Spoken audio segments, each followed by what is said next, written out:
Good morning, friends. It's your Loopy project guy, and today I'm going to talk about our next step in the project, which is framing. And before we get to that, though, we'll kind of go back over some of the details of the previous work we've done. So first off, there was the pier and beam subfloor, and we talked about that in the previous video. The piers on 6x6 foot centers, the 2x10 treated lumber subfloor.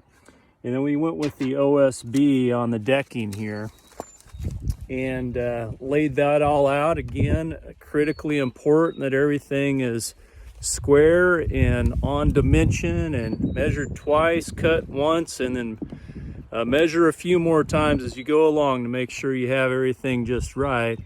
And then the balcony, I put down just wooden treated deck boards. And as I mentioned in the last video, we're pretty much done with the treated lumber now that we're up above ground and we're moving things vertically.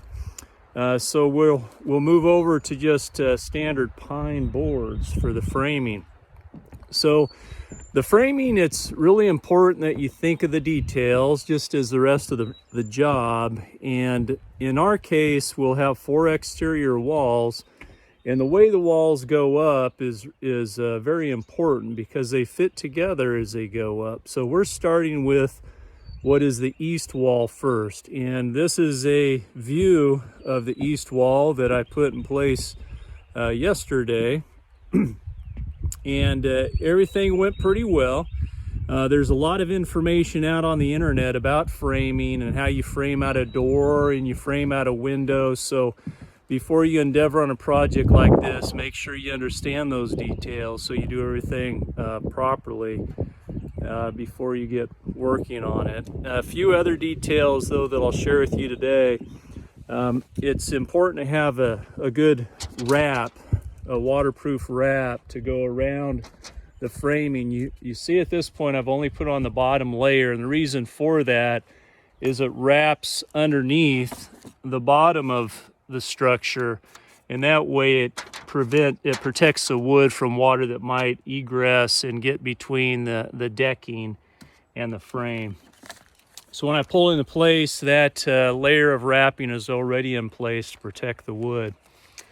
I did go with a 2x6 frame today for this cabin, so it's going to be pretty stout and will hold up to some of the severe wind conditions that we have in this particular area. So let's talk about some of the tools that you need here, a little bit different than the rest of the project up to this point. I do have a small air compressor and a nailer, and those sure make life a lot easier. For the initial bit of work, I did put the frame together with 3.5-inch deck screws, and then came back with a nailer and put 3 connections. At each connection I put 3 nails, 1 screw, couple of nails, to hold it together very securely. Once the frame is complete, then comes a tricky part, especially when you're working by yourself, and that is, how do you get this big old wall up? So in our case, I have another tool for the job, and brought out Big Green to help me with that, to lift it up and put it into place. And then once it's in place, making sure that it's secured with lines and cables. Here in this case, I have it tethered to the tree temporarily while I build my second wall, and I have it tethered with another lifting strap over here to our far post in the corner. So it's secure, it'll stay in place as I continue on with the framing exercise. But that's all I have for you today, folks. One last detail. I did secure the wall down into the floor using 4-inch 5/16 bolts.